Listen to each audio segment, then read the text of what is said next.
Brake inspector ఏం చేస్తున్నారు, RTO గారు ఏం చేస్తున్నారు, ఆర్టీఓ డీటీసీ గారు ఏం చేస్తున్నారు? మళ్ళీ దీన్ని అంతా అరికట్టాలి కదా, అప్పుడు కదా రోడ్డు మీద ప్రమాదాలు జరగకుండా ఉంటాయి. ఈ డ్రైవింగ్ స్కూల్లో కూడా ఎవరికంటే వాళ్ళకి అనుమతులు ఇచ్చేస్తున్నారు. డ్రైవింగ్ స్కూల్ పెట్టాలంటే చాలా అనుభవం కలిగిన వాళ్ళు ఉండాలి.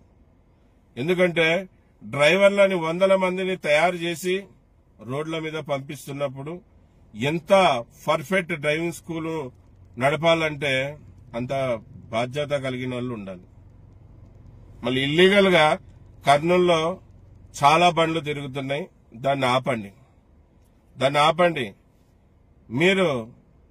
మీకు ఏమైనా ప్రూఫ్స్ కావాలంటే, ఎటువంటి సాక్ష్యాలు కావాలంటే కూడా కర్నూలులో ఎన్ని బండ్లు తిరుగుతున్నాయో ఇల్లీగల్ గా నేను చూపిస్తాను. అన్ని వైట్ బోర్డులు పెట్టుకుని ఇల్లీగల్ గా తిరుగుతున్నారు. సరిగా డాక్యుమెంట్స్ లేకుండా ట్రావెల్స్ నడుపుతున్నారు. చెక్ చేయండి, ప్రతి బండిని చెక్ చేయండి, ఆటోని చెక్ చేయండి, టాక్సీలను చెక్ చేయండి, కార్లను చెక్ చేయండి, స్కూల్ బస్సులను చెక్ చేయండి, అంబులెన్స్లను చెక్ చేయండి, తర్వాత ట్రావెల్స్ బస్సులను చెక్ చేయండి, ట్యాంకర్లను చెక్ చేయండి, లారీలను చెక్ చేయండి. అన్ని చెక్ చేయండి. అన్ని పేపర్లు క్లియర్ గా ఉంటే, క్లారిటీగా ఉంటే, అన్ని సరిగా ఉంటే బండ్లను రోడ్ల మీద పంపించండి. లేకుంటే ఎక్కడ బండ్లు అక్కడ సీజ్ చేసేయండి. ఏ ఒక్కటి తక్కువ ఉన్నా కూడా ప్రజల ప్రాణాలు కాపాడండి, ప్రజల్ని కాపాడండి. మళ్ళీ ఇంకా చాలా తెలియజేయాలనుకుంటున్నాను.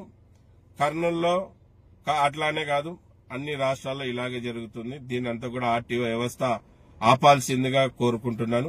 మళ్ళీ అతి త్వరలో కలెక్టర్ గారిని కలిసి కర్నూలు నగరంలో ఈ ఇల్లీగల్ బండ్లు తిప్పే వాళ్ళ గురించి తెలపరిచి వాళ్ళకొకటి వినతి పత్రం ఇవ్వడం జరుగుతుంది. అలాగే ఆర్టీఓ డీటీసీ గారు కూడా ఇవ్వడం జరుగుతుంది. ట్రాఫిక్ డీఎస్పీ గారికి అలాగే ఎస్పీ గారు కూడా ఇవ్వడం జరుగుతుంది.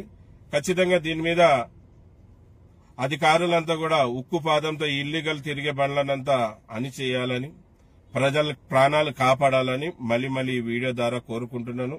ప్రతి మీడియా సోదరులు మీకు ఎటువంటి సమాచారం కావాలంటే ఇచ్చేకి నేను సిద్ధంగా ఉన్నాను.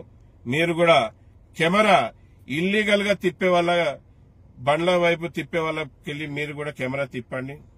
వాస్తవాలు అధికారుల దృష్టికి, ప్రభుత్వం దృష్టికి, ప్రజల దృష్టికి తీసుకోవాలని మళ్ళీ ఈ వీడియో ద్వారా కోరుకుంటున్నాను. నమస్తే, జై హింద్.